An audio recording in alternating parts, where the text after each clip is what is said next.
아시아의 금융 허브라고 불리던 곳이 있었습니다. 바로 홍콩입니다. 자유가 있었고 경제력도 뛰어난 나라였는데 1997년 99년 동안 영국이 지배를 하다 중국으로 반환된 뒤에 지금의 상황은 매우 안 좋게 나타나는 것을 보게 됩니다. 자유를 갈구하는 학생들이 일어나서 반정부 시위를 하지만 경찰은 그들을 폭력 집단으로 여기고 그들을 진압함으로 인해서 많은 문제들이 드러나는 것을 보게 됩니다. 우리나라나 국제사회가 이 문제에 개입해서 어떻게 해봐야 되겠습니다만은 중국의 눈치를 보느라고 입도 뻥끗하지 못하고 있습니다. 어떻게 보면 우리나라의 5.18과 같은 그러한 일이 벌어지고 있습니다만은 한마디로 전 세계가 외면을 하고 있는 것을 보게 됩니다. 한때 자유와 경제력이 부흥한 나라로 그렇게 모든 사람들이 여행을 즐겨야 하던 안전한 나라였는데 지금 공항에 외국인들이 들어오는 일들은 거의 없는 그런 일들이 벌어지고 있습니다. 사실 선교학적 관점 속에서 보면 이 홍콩이라고 하는 것은 중국 선교에 있어서 매우 대단한 중요한 장소인 것을 볼 수가 있습니다. 대부분이 중국 선교를 꿈꾸던 사람들은 중국에 가서 공부를 하고 그리고 그 융도를 따라서 중국으로 들어가곤 했는데 여러분 아시다시피 요새 중국 선교사들이 다 추방을 당하잖아요. 그러니 선교사들도 추방을 당하고 또 중국에 들어갈 엄두도 못 내는 그러한 상황 속에서 사실 중국 선교에 대해서 우리가 미래가 암묵이다라고 생각을 하게 됩니다. 그러면 오늘날 이 시대 속에서 홍콩만이 이렇게 급변한 세대 속에 살아가느냐? 그렇지 않습니다. 전 세계를 바라보면 구석구석이 다 고통과 아픔 속에 살아가는 것을 보게 됩니다. 그럼 미국을 우리가 우방이라고 믿었는데 방위비 분담금으로 1년 만에 500%를 인상하는 50억 달러를 비용으로 청구할 것이라고 하는 것은 우리나라 사람들도 예측하지 못했고 미국의 정부 관료들도 예측하지 못했던 것입니다. 여러분 이제 우리가 11월 마지막 주간을 지나고 12월 달이 되게 되어지고 또 한 달 지나면 새해를 맞이하게 되어지는데 새로운 한 해가 시작이 되어지죠. 새로운 한 해가 되어지면 이제 대학에 들어가는 형제들도 있고 새해 또 군에 가는 형제들도 있습니다. 또 새로운 사업을 시작하는 사람들도 있습니다. 그런데 가장 우리가 막을 수 없는 게 무엇입니까? 나이입니다. 가만히 보게 되어지면 우리 여자 자매들이 29살에서 30살로 넘어갈 때 우울증이 찾아온다고 합니다. 남자들은 39세에서 40세가 넘어갈 때 왠지 침울해지고 떨어진 낙엽을 보면서 네 인생이나 내 인생이나 똑같다. 그렇게 얘기들을 한다고 합니다. 여러분 이렇게 나이의 변함 속에서도 많은 것을 우리가 느끼게 되어집니다. 늦가을이 찾아온 것 같았는데 벌써 늦가을을 느끼기 전에 초겨울을 느끼고 있는 것이 오늘의 현실입니다. 상황이 바뀌고 환경이 바뀜 속에서 잘못하면 우리는 많은 스트레스를 받게 되는 것을 볼 수가 있습니다. 남자들이 군대에 가게 되어지면 신병 교육대라고 하는 곳에 가게 되어지는데 가게 되어지면 바로 아무리 똑똑했던 대학생들도 어리버리해가지고 보면 혼나는 것들을 보게 되어집니다. 왜냐하면 너무나 다른 환경 속에 들어가기 때문에 그렇습니다. 여러분 오늘부터 우리는 이 사사기를 통해서 사사시대에 대한 말씀을 듣게 되어지는데 이 사사시대의 환경이 그렇다라고 하는 것입니다. 너무나 환경이 급변하게 바뀌어지게 됩니다. 여러분, 출애굽 시대에는 긴 40년 동안에 모세라는 지도자가 있어서 백성들을 이끌었습니다. 모세가 죽은 다음에 이제 어떤 일이 벌어집니까? 이스라엘 백성들이 우왕좌왕하려고 할 때에 여호수아라는 지도자를 세워서 하나님이 이스라엘 백성들을 이끌고 가나안에 들어가게 됩니다. 여러분, 오늘 사사기 전체를 우리가 이해할 때에 사사기 1장 1절 말씀에 여호수아가 죽은 후에라는 말을 주의 깊게 봐야 됩니다. 여호수아가 죽었어요. 그리고 나서 맨 마지막에 사사기 21장 25절 말씀이에요. 그때 이스라엘 왕이 없으므로 사람이 각기 자기의 소견에 옳은 대로 행하였더라. 사사기를 시작하는 1장 1절과 사사기를 끝내고 있는 마지막 절인 사사기 21장 25절을 보게 되어지면 그 안에 있는 사사기의 분위기를 우리는 알 수가 있는 것입니다. 무슨 이야기인가 하면 출애굽의 주인공이었던 모세가 죽었을 때 이스라엘 백성들이 불안하게 할 때에 여호수아를 세워가지고 걱정하지 마. 여호수아가 나타나가지고 이스라엘 민족을 이끌고 어떻게 요단을 건너고 그 철옹벽인 여리고성을 무너뜨린단 말이에요.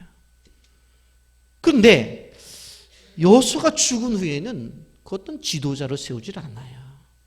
그런 상황 속에서 그 다음에 우리가 이제 끊임없이 말씀 묵상하겠지만 맨 마지막에 가봤더니 그때 이스라엘이 왕이 없으므로 사람이 각기 자기의 소견에 옳은 대로 행하였더라.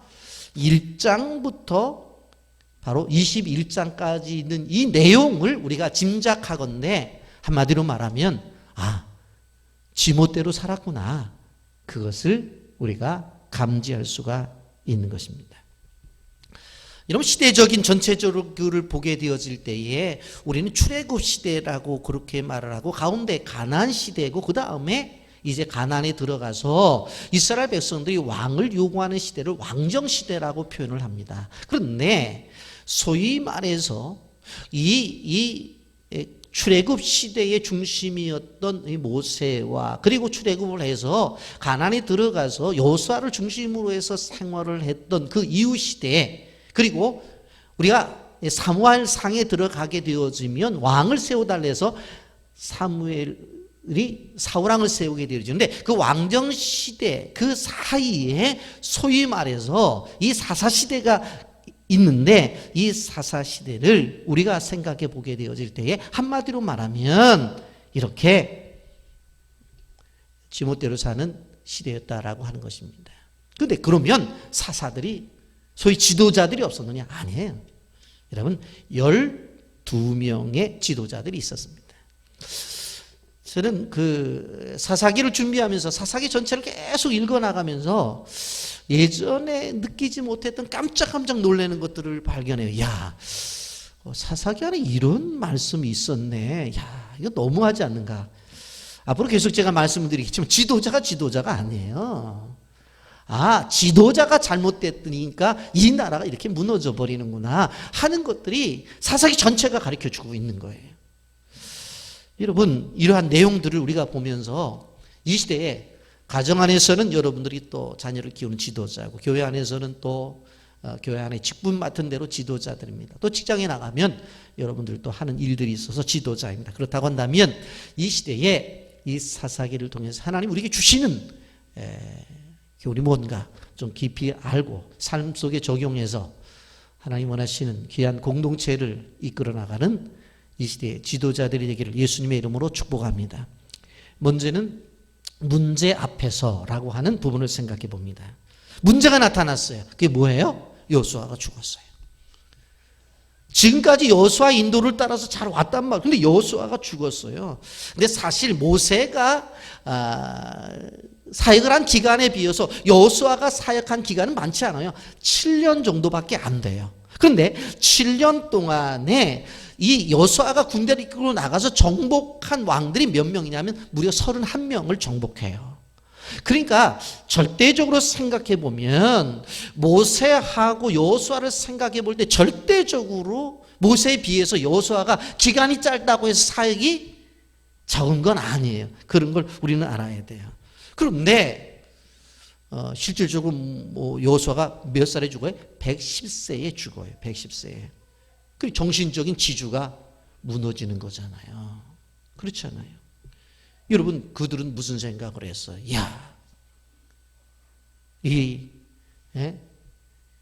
우리가 가장 힘들게 생각했던 그 요단을 건너서 그 앞에 초롱벽과 같은 여리고성을 바로 이 여호수아를 중심으로 해서 무너뜨리지 않았느냐.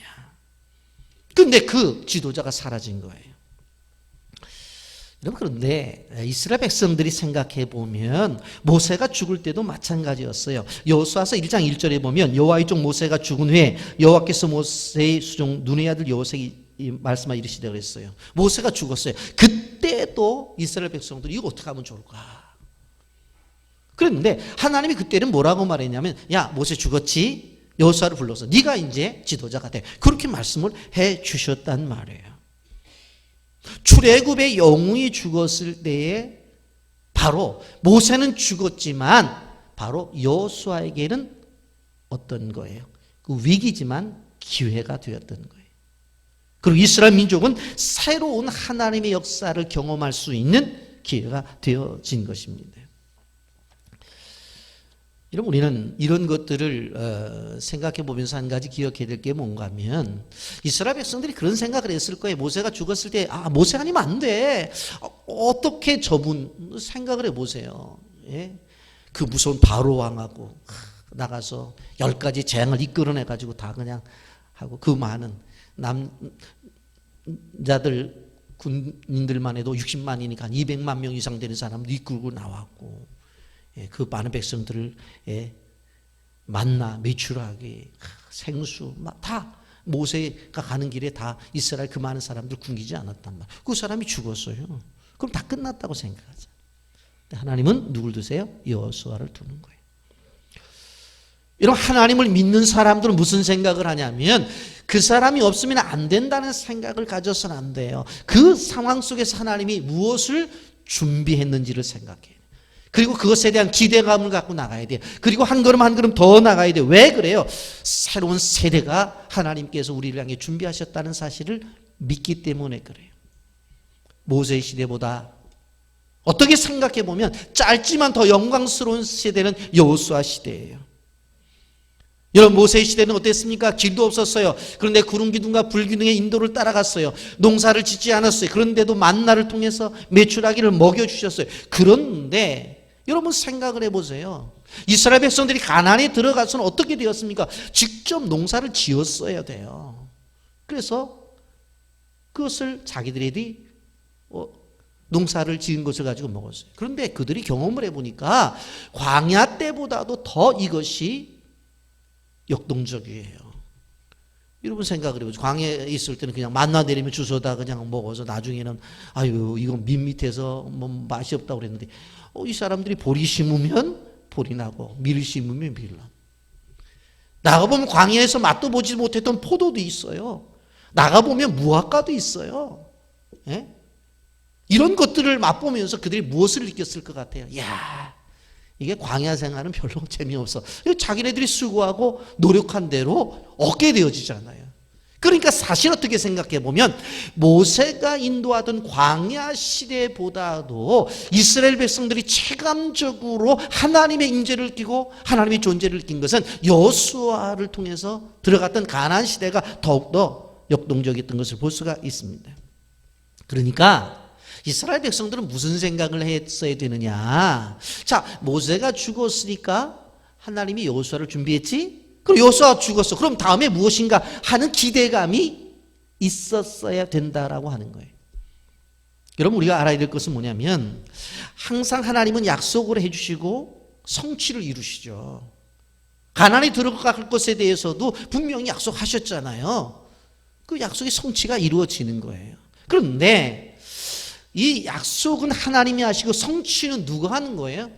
하나님이 길을 열어놓으시면 우리의 수고와 애씀을 통해서 우리가 그건 쟁취하는 것이에요. 무엇을 통해서? 순종을 통해서.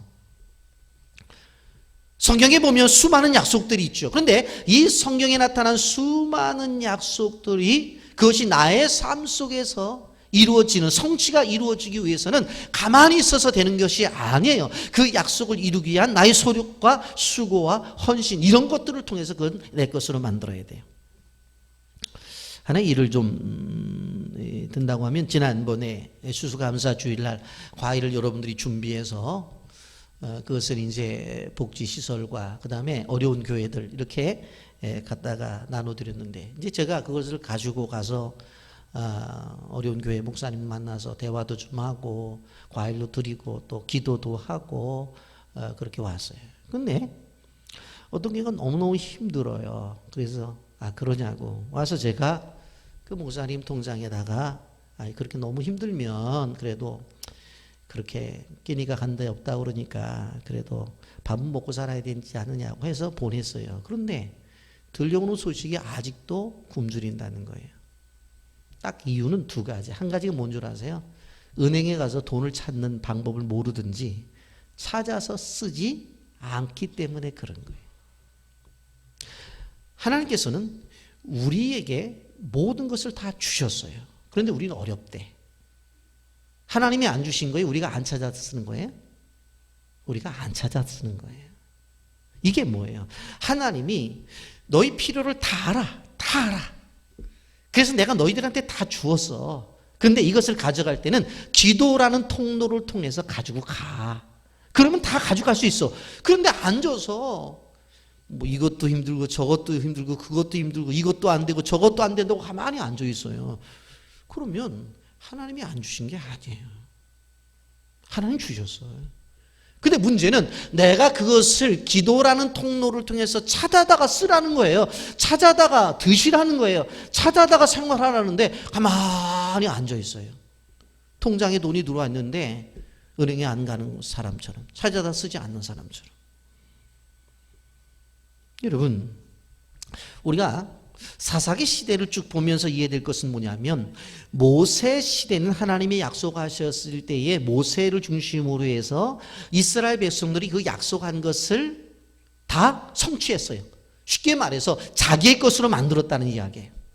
여호수아 시대도 마찬가지예요. 이 가나안을 주신다는 것은 약속이거든요. 이미 애굽을 떠날 때에 어떻게 했어요? 가나안을 향해 가는 거예요. 그 약속인데 결국은 여호수아를 중심으로 이스라엘 백성들이 어떻게 되어져요? 가나안을 점령에 들어갔어요. 이미 약속하신 것에 대한 성취가 이루어진 거예요. 근데 사사시대의 문제는 뭐냐면 약속을 했는데 그래서 쭉 점령을 해 나가다가 여호수아가 죽으니까 그 다음 것은 어떻게 해요? 안 한 거예요. 스탑. 그냥 더 이상 안 한 거예요. 그러면서 혼란이 온 거예요. 여러분, 하나님께서 기도라고 하는 통로를 통해서 너희가 필요한 것을 갖다 쓰시라고 했거든요. 안 갖다 써요. 안 가져와요. 이게 우리 인생의 사사기예요.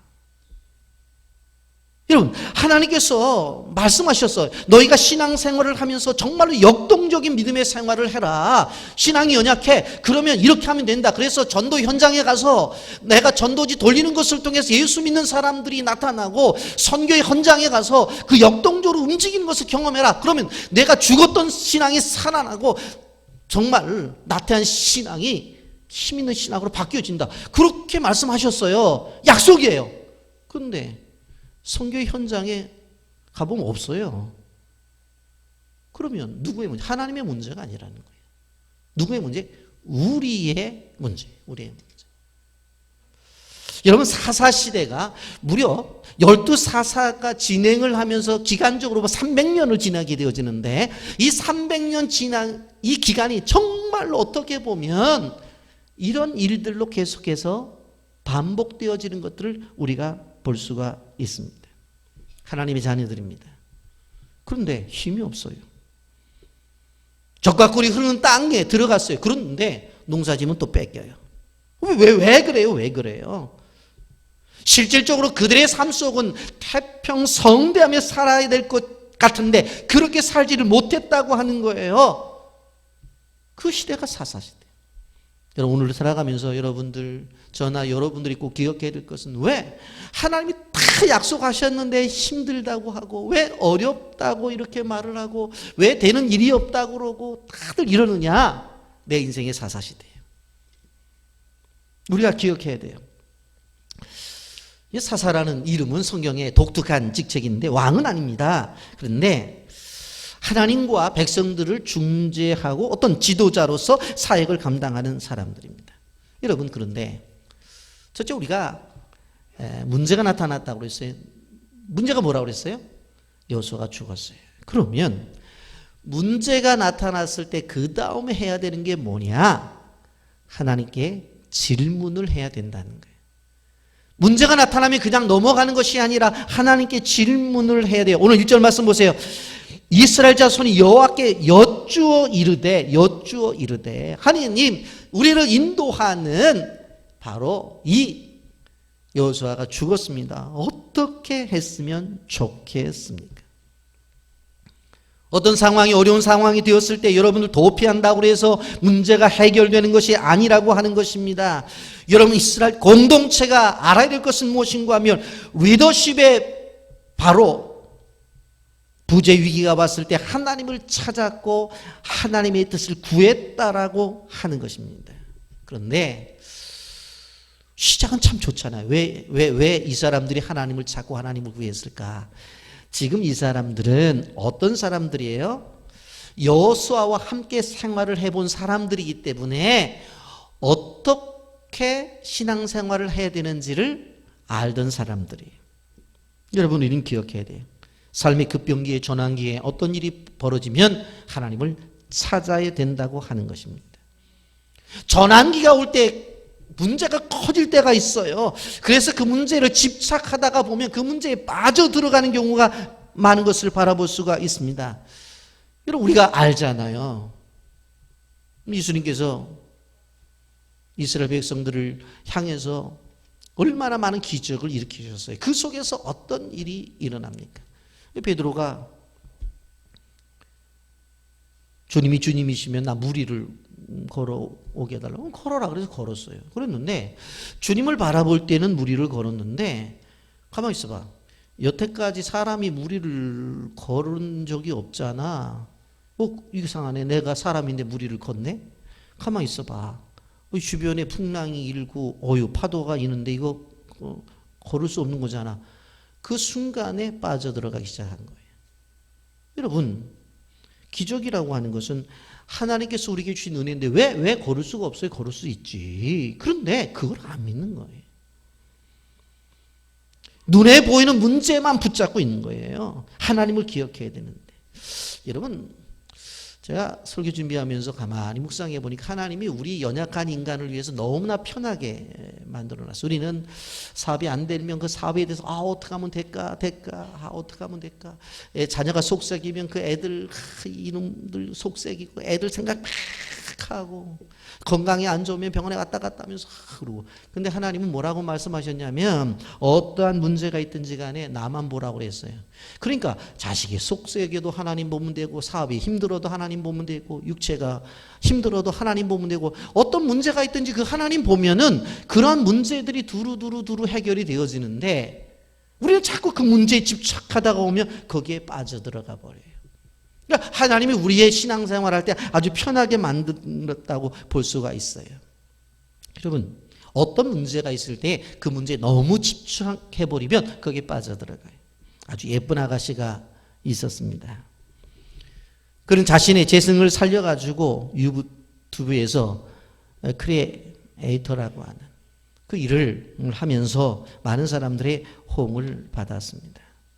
근데 어느 날 그의 삶 속에서 암이 찾아오게 되어져요. 다른 사람들이 생각하면 암 치료하게 되면 머리 다 빠지고 그러면 깊숙한 곳에 들어가서 병원에서 면회도 오지 말라고 그렇게 할 것 같은데, 이 사람은 암 치료를 받으면서도 활동을 했어요. 새밭이 세상을 바꾸는 시간에 나와서 강연까지 했습니다. 새벽량입니다. 영상 보고 말씀 계속하겠습니다. 뷰티 크리에이터 새벽입니다. 유튜브에 뷰티 관련한 컨텐츠를 만들어서 올리는 일을 하고 있고요. 꽤 잘 나갔었던 것 같아요. 제가 정말 친한 지인분의 제안으로 동업을 시작하게 됩니다. 제가 그 과정에서 엄청나게 큰 상처를 많이 받았었거든요. 그 일로 인해서 엄청나게 심한 악플에 시달리게 됩니다. 그 중에 이런 악플이 있었어요. 너 같은 B는 사회의 암적인 존재야. 엄청나게 큰 자괴감에 빠지게 되었는데 개인기피증이 아주 심하게 왔었습니다. 이제는 죽고 싶었었어요. 그래가지고 약간 죽음을 계획을 하기 시작합니다. 그때 제가 정말 강하다는 거를 저는 알았어요. 대학교 때 집이 좀 많이 힘들었었어요. 그래서 언니랑 엄청 작은 방에 살면서 혼자 힘으로 모든 걸 다 해내야 될 때가 있었습니다. 당시에 제가 안 해본 아르바이트가 없거든요. 저는 진짜로 나쁜 짓 빼곤 거의 다 했었던 것 같아요. 이렇게 제가 정말 강한 사람이더라고요. 결론은 죽고 싶었던 새벽은 생각보다 강했고요. 스스로 레벨업이 됐다는 생각이 엄청나게 많이 들었었어요. 그렇게 해서 다시 유튜브를 시작하게 됩니다. 다시 유튜브를 시작하면서 반응이 꽤 좋았어요. 브랜드에 대한 러브콜도 다시 많이 받았고, 그리고 너무 하고 싶었던 큰 팬미팅도 기획이 되어 있었어요. 그런데 갑자기 쇄골이 이쪽이 막 붓더니 기침이 미친 듯이 나기 시작을 하는 거예요. 그래서 저는 폐렴인 줄 알았어요. 제가 내가 폐렴에 걸렸구나 하고 병원에 갔는데 의사가 이런 말을 해요. 심장과 폐 사이에 8cm, 지름 8cm의 종양이 있고 그 종양이 자꾸 폐를 눌러서 기침이 나오는 거다. 너무 웃기게도 사회의 암적인 존재였던 저는 진짜로 암에 걸리게 되었습니다. 저한테는 그 상황 자체가 너무너무 황당했었거든요. 너는 진짜 너 같은 관종은 무덤에 들어갈 때도 브이로그 찍어라. 이런 말도 하고요. 너 거짓말 아니야? 관심 끌려고 그러는 거 아니야? 라고 하는 댓글도 있었고요. 야, 무슨 암 환자가 무슨 유튜브야? 야, 치료나 해. 무슨 화장이야? 이렇게 좀 안 좋게 보는 사람들도 있었어요. 근데 제가 왜 숨어요? 암이 잘못한 것도 아니고 제가 죄 지은 것도 아니고 제가 부끄러울 짓 한 게 하나도 없는데 내가 왜 숨어야 하나요? 암이 되게 저에게 안 좋은 것만 준 건 아니에요. 예쁘죠? 이게 원래 저의 스타일이에요. 근데 저는 진짜로 이렇게 대머리 뷰티 유튜버가 되었습니다. 그런데 말이죠, 이게 저에게 정말 큰 기회를 가져다 줬어요. 저의 스타일의 스펙트럼을 말도 안 되게 이렇게 넓혀놨거든요. 뷰티 유튜버 새벽이 이런 스타일의 스크래치를 내고 이런 걸 상상이나 했겠어요? 저도 상상을 못했거든요. 근데 오늘 새섯이 나온다고 이렇게 한 줄 더 긋고요. 여기는 이렇게 별도 달았어요. 예쁘죠? 이렇게 저는 저의 스타일을 엄청나게 넓힐 수 있었습니다. 그리고 그뿐만 아니라 짠! 가발로 이런저런 스타일을 연출을 할 수 있다는 건 제가 이 직업을 하면서 엄청나게 큰 장점인 것 같아요. 네. 또 하나, 이건 정말 중요한 건데요. 제가 암에 걸리면서 저를 봐주시는 분들이 진짜 많아졌어요. 아시죠? 저는 제가 한번 살아보겠다고, 살아남아 보려고 저의 강함을 이끌어냈을 뿐인데, 그거를 보고 사람들은 용기를 많이 얻었다고 하더라고요.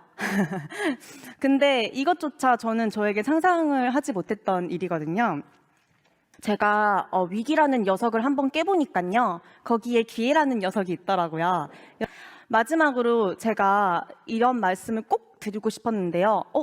저를 보면서 나는 안 강한데? 나는 고난이 왔을 때 포기하고 무너지고 실패했는데? 라고 생각하실 수 있을 것 같아요.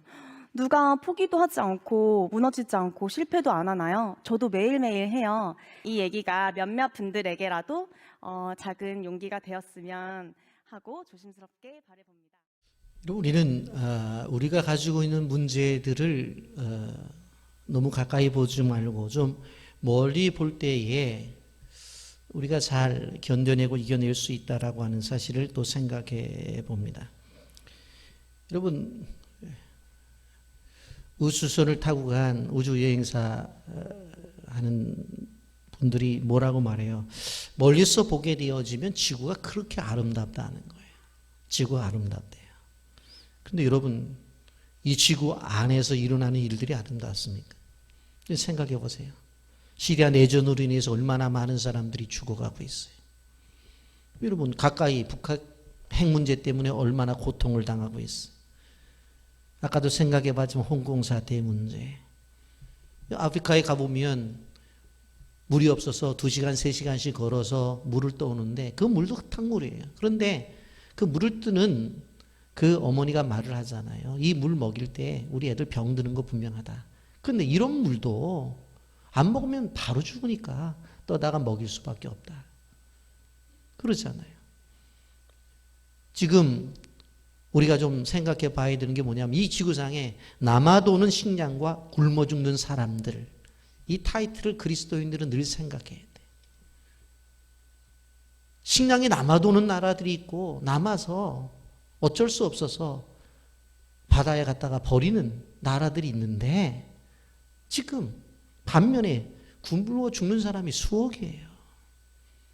그러면 가까이 보면 이런 문제가 다 나타나요. 근데 지구가 아름답습니까? 왜 아름다워요? 멀리서 보니까 아름다운 거예요. 멀리서 보니까. 우리가 생각해 봐야 되는 문제가 무엇인가 하면 멀리서 바라보며 하나님의 시각으로 보게 되어지면 정말로 우리를 힘들게 하는 문제를 할지라도 그 속에 그 문제조차도 아름답게 보일 때가 있다라고 한 것입니다.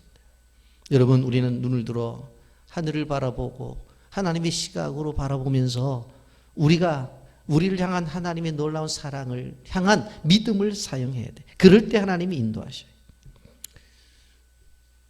지나가다 보면 집사님들이 찻집에 앉아가지고 커피를 시켜놓고 뭐 다정하게 얘기들을 해요. 무슨 얘기를 했냐면은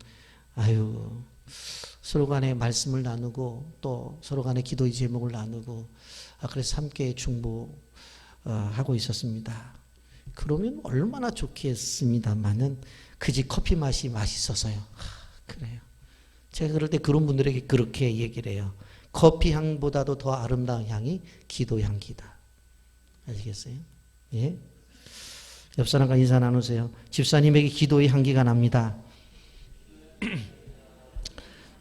안 하더라도 앞으로 할 줄 믿고 크게 하세요. 집사님에게 기도의 향기가 납니다. 아멘. 요셉을 생각해 보세요. 얼마나 파란만장한 세월을 살아요. 그 어렸을 때 아버지의 사랑만 받아서 부족한 것이 없었어요. 그런데 노예로 팔려가요. 형들에게. 그리고 감옥에 들어가요. 그리고 하나님이 축복을 해주셔서 총리로 되어집니다만은 그 총리가 돼서 얼마나 힘들었는지 몰라요. 여러분, 농사가 잘 되는 상황 속에서 앞으로 흉년이 될 거니까 이제 흉년이 될 걸 대비해가지고 곡식을 다 모아야 된다. 누가 믿겠냐고. 지금 먹고 살기 좋은데 앞으로 기간이 지나면 7년 동안 흉년이 될 거래. 그 말을 누가 믿겠냐고. 이방인인데 아무리 총리가 됐더라도 그런 것을 다 설득하고 그런 일들에 대해서 다 이야기하면서 그 관철시켜갖고 이뤄내잖아요. 그거 쉬울 것 같아요? 여러분, 쉽지 않아요. 여러분, 마태복음 10장 16절에 뭐라고 말해요? 보라, 내가 너희를 보냄이 양을 이리 가운데 보낸 것 같다. 그러므로 너희는 뱀같이 지혜롭고 비둘기같이 순결하라고 그랬어요. 오죽하면 이 세상을 살아가는 우리들에게 뱀같이 지혜로우라고 그렇게 말을 했어요. 여러분, 우리는 문제에 빠져 죽는 존재가 아니라 바로 하나님이 주신 것으로 문제를 해결해 나가야 되는 존재라고 하는 거예요.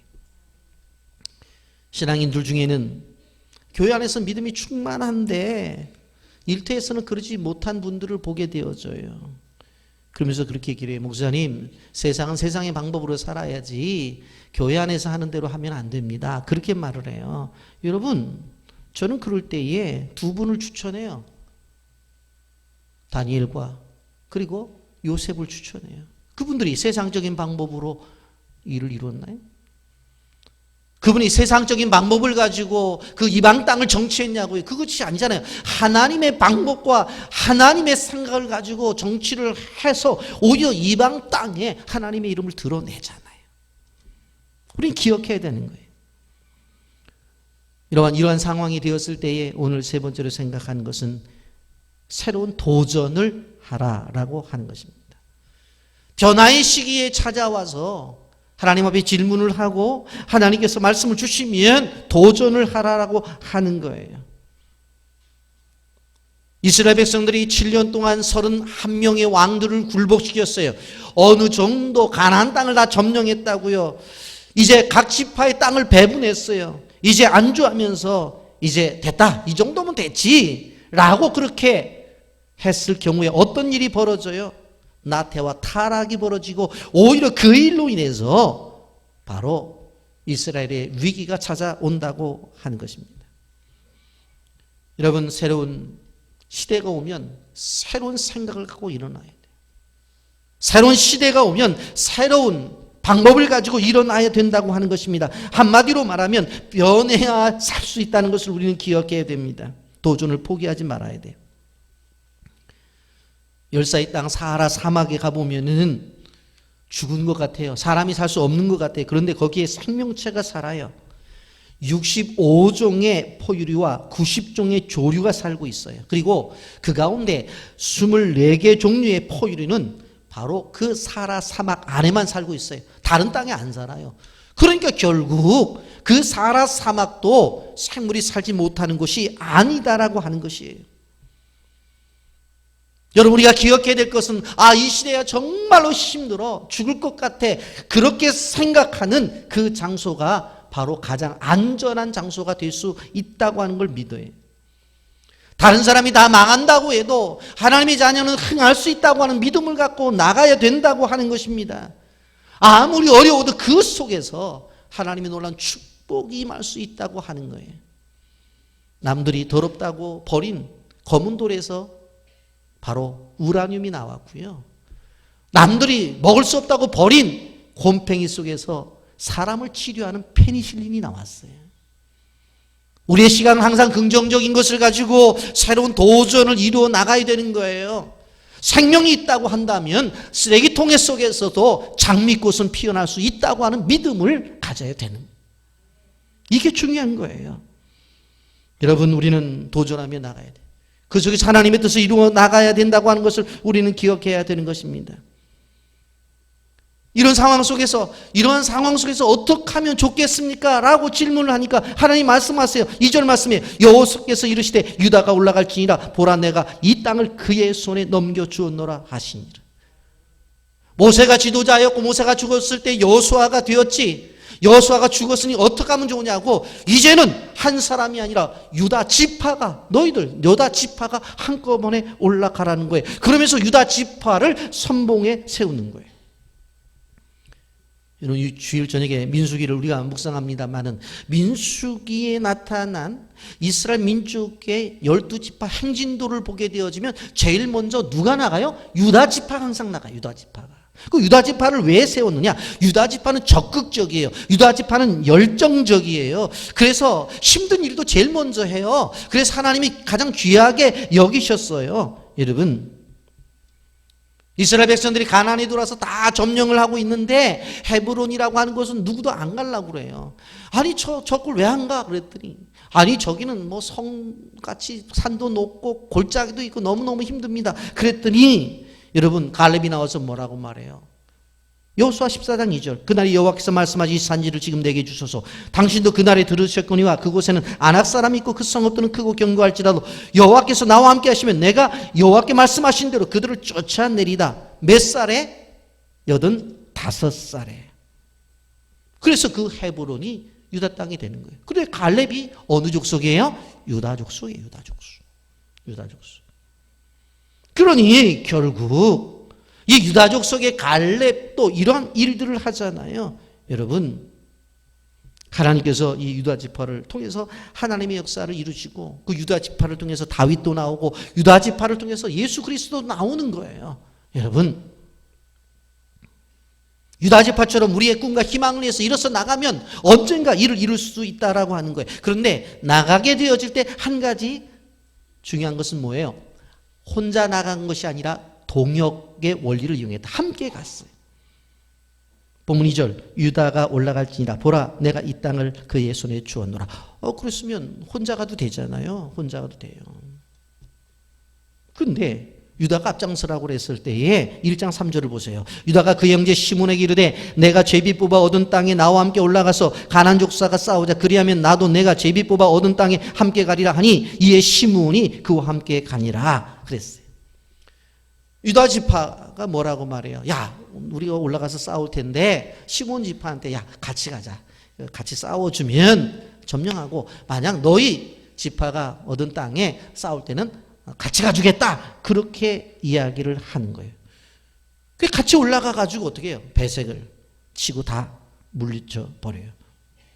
여러분 삶에 있어서 함께하는 동역의 원리가 무지하게 중요하다는 것을 기억해야 돼요. 그래서 남편은 아내가 동역자가 되고 아내는 남편이 동역자가 되어서 함께하는 것도 무지하게 중요하다고 하는 거예요. 특별히 영적 전쟁에 있어서 이 동역자는 무지하게 중요해요. 여러분 두 손을 높이 들고 기도를 하는 모세 팔이 아파서 내려오니까 그 앞에 있는 여호수아 군대가 죽잖아요. 그때 어떻게 되어집니까? 아론과 훌이 손을 잡아서 함께함으로 승리를 맛보잖아요. 여러분 자연의 세계 속에서 모기가 10,000마리가 모여서 한꺼번에 엥 그러면 사람의 귀에는 천둥 소리가 들린대요. 저도 안 해봤어요. 저도 그 자료를 통해서 들은 건데 여러분 생각을 해보세요. 모기 한 마리가 엥 그리는 게 뭐 그게 됐단데. 근데 그게 10,000마리가 모여가고 한꺼번에 움직이면 그게 천둥 소리를 낸다는 거예요. 여러분 잘 아시다시피 개미가 한번 지나가게 되면 농작물 다 하고 그 큰 고목나무들이 다 쓰러져 버리고 짐승들이 뼈만 남잖아요. 이 개미가 뭐 요만한 게 그만한 힘을 발휘할 수 있다라고 하는 것입니다. 여러분 히브리서 10장 25절에 뭐라고 말해요? 모기를 피하는 어떤 사람들의 습관과 같이 하지 말고 오직 권하여 그날이 가까움을 볼수록 더욱 그리하자 그랬어요. 요즘은 혼자 움직이는 세상이에요. 그래서 혼자 먹는 밥, 혼밥. 그래가지고 저는 처음에 텔레비전 볼 때 그게 무슨 독서 시즌인 줄 알았어. 그런데 이게 한 탁 맞고 밥 하나 놓고 앞에 화면이 있더라고요. 그러면서 혼자 밥 먹어, 혼자. 혼밥. 뭐 혼술. 뭐 우리는 술을 안 먹으니까 그렇습니다만 혼자 술을 마시든지. 예? 혼영이 뭔가 그랬더니 요즘은 뭐 영화관에 가도 또 혼자 보게 이렇게 만들었대. 옆 사람 뭐 팔 걸치지도 않고 혼자 보는 거. 요새 문제가 뭐예요? 혼예배, 인터넷 예배, 예? 영상 예배, 화상 예배. 예? 그래가지고는 어떻게 해요? 혼자서 집에서 그냥 영상으로 예배 드리고 그리고 밑에 헌금 온라인 구자로 보내고 그 예배 드렸대요. 여러분 뭐 어떤 상황 속에서 그럴 수 있겠지만 그러나 성경은 함께하는 4절부터 7절까지 보면 연합회에 나갈 때 어떤 일이 벌어져요? 70명의 왕을 죽이고 나라를 통합하는 것을 볼 수가 있습니다. 긴 말씀 제가 읽지를 않고 넘어갑니다. 8절 보겠습니다. 8절 유다 자손이 예루살렘을 쳐서 점령하여 칼날로 치고 그 성을 불살랐으며 그렇게 말하고 있어요. 나중에 배색을 치고 넘어가서 어디까지? 예루살렘까지 점령하게 되는 것을 볼 수가 있습니다. 언제? 함께 할 때에. 여러분 엘리야가 갈멜산에서 승리를 한 다음에 자신만만해야 될 사람이 힘이 없이 주저앉아가지고 아휴 나 죽여달라고 나 혼자 이거 뭐 일 못하겠다고 그랬더니 하나님 뭐라고 말하냐면 엘리야야 너 혼자 아니야 7,000명을 내가 남겨두었어. 그 음성을 듣고 그가 일어나서 사역을 계속하는 것들을 볼 수가 있습니다.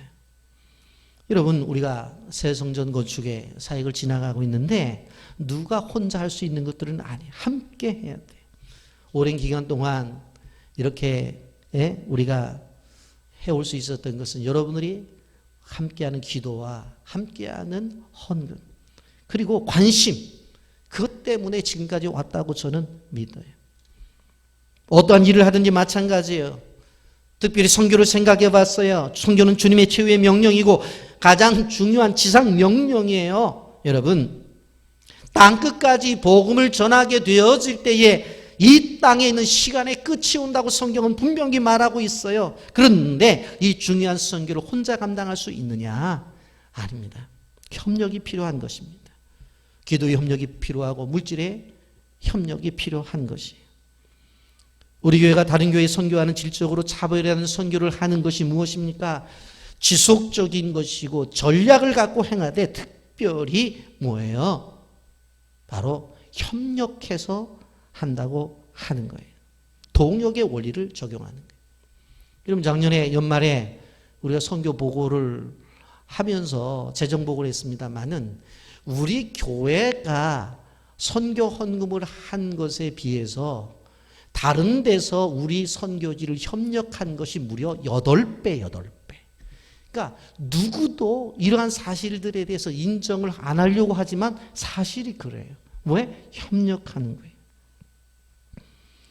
우리가 빌란 비전 캠프를 했습니다만 그때도 어떻게 되어져요? 다른 교회들과 함께 또 그 선교지를 보고 싶은 목사님들과 함께 움직여서 바로 비전 캠프를 이뤄냈어요. 동역의 원리예요. 여러분 이제 다음 주간 바로 우리 충신대학교 선교대학원에서 선교 지방생들을 위해서 권역별 연구라고 하는 과목이 있는데 그것을 하게 되어지면 선교지를 이제 탐방하게 되어졌는데 이번에 우리 카모디아의 브라우 종족과 그리고 끄릉 종족의 사역지를 가겠다고 저한테 연락이 왔어요.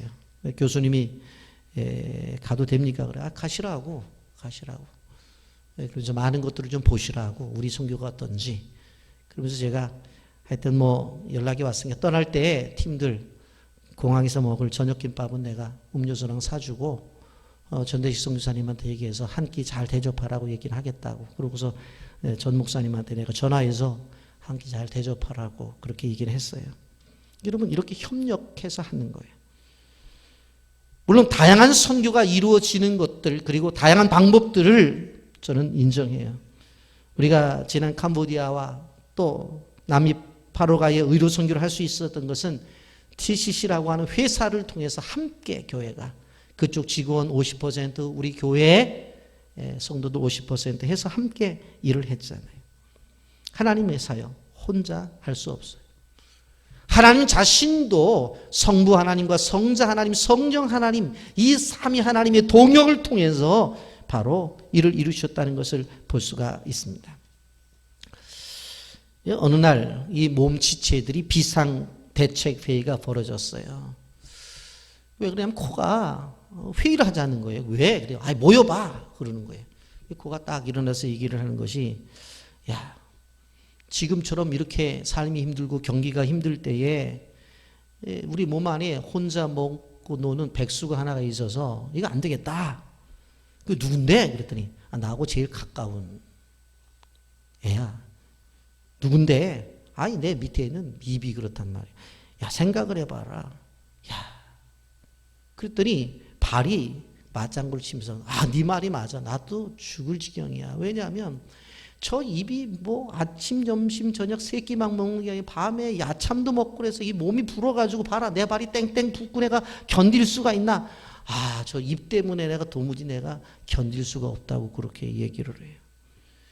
가만히 있다가 손이 그렇게 말을 해요. 이거 도대체 내가 생각해도 지 먹을 거 지가 먹어야 되니 왜 나 심부름 시키냐고. 봐라고. 닭도 지가 쪼아서 먹고 개도 입으로 지가 먹고 돼지도 지가 집으로 먹는데 왜 저는 가만히 있으면서 나한테 갖다 달라고 그러냐고. 갖다 달라고 그러냐고. 그러면서 기분 나쁘다는 거예요. 예? 그랬더니 눈이 옆에 있다가 나도 뭐 맛있는 것만 보면 자꾸 가자고 입에서 침샘에 침이 나와가지고 내가 그랬는데 이거 안 되겠다. 그럼 우리 다 보지도 말고 냄새도 맡지 말고 갖다 주지도 말자. 그래서 그날부터 다른 지체가 파업을 했어요. 그래갖고 굶기 시작한 거예요. 근데 한 3일 지나니까 코는 콧물 나오고 눈은 그냥 침침해서 앞에 베이지를 않고 팔도 다리는 힘이 없어가지고 쭉 늘어지고 그러니까 입이 딱 얘기하기를 야 그러는 거 아니야. 나도 힘들어. 내가 맛있는 거 먹을 때 어떤 때는 말이야 혀도 깨물고 입술도 깨물고 무지하게 힘든 거야. 내가 먹기 때문에 너희들이 힘이 나는 거야. 아, 그래갖고 섭섭하게 하지 말고 나 좀 도와줘라. 아, 그러고 먹여줬대요. 그랬더니 힘이 나더래요. 전설의 고향에 나오는 얘기는 아닙니다. 여러분, 협력하라는 거, 협력. 서로의 은사를 인정하고 용납해야 돼요. 필요한 것들을 함께 해야 돼요. 거기에 역사가 나타나는 거예요. 이런 저는 목사로서 참 가슴이 아픈 것이 한때 한국교회는 옥하는 목사님, 하용조 목사님, 또 이중표 목사님이라고 하는 거목들이 한국교회를 사실은 지탱해 나가셨어요. 그런데 그분들이 다 돌아가셨어요. 그리고는 한국교회 차세대 지도자라고 하는 분들이 특별하게 드러나지를 않아요. 여러분, 교회가 빛인데, 교회가 희망인데, 그게 사라져버리고 있는 거예요. 여러분, 세대 속에서 어떤 황금만능주의라든가 쾌락주의가 온 세상에 휩쓸고 있는데 그런 것들이 교회 안에 들어와 있어요. 여러분 보세요. 지하철을 타도 다 보고 있는 거예요. 근데 한번 지하철을 타고 서울 가는데 다른 사람들을 이렇게 보니까 내가 이상한 사람이에요.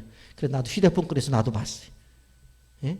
지금 보세요. 집에서 밥 먹을 때도 애들 그것만 보고 있잖아요. 이런 세대예요, 여러분.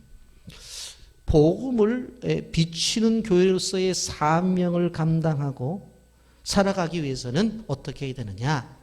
한번 여러분 오늘 말씀을 정리해 보세요. 문제는 있어요. 어떤 문제가 있어요. 그럼 문제 앞에서 어떻게 해야 돼요? 하나님 앞에 질문을 해야 돼요. 여호수아가 죽었습니다. 이 문제를 어떻게 했으면 좋겠습니까? 질문을 하는 거예요. 그랬더니 뭐라고 말씀하세요? 유다 지파 네가 올라가. 올라갈 때 너 혼자 올라가지 말고 누구랑 올라가? 함께 동역하며 올라가라. 여러분, 사사시대가 암울한 것처럼 우리 세세도 암울합니다.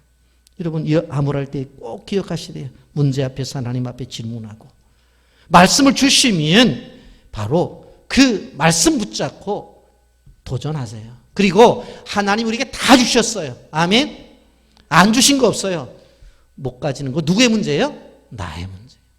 그래서 그것을 이룰 때 절대로 혼자 하지 말고 협력해서 함께 하나님의 나라를 세워가는 주의 백성들이 되기를 예수님의 이름으로 축복합니다. 아멘. 거룩하신 하나님.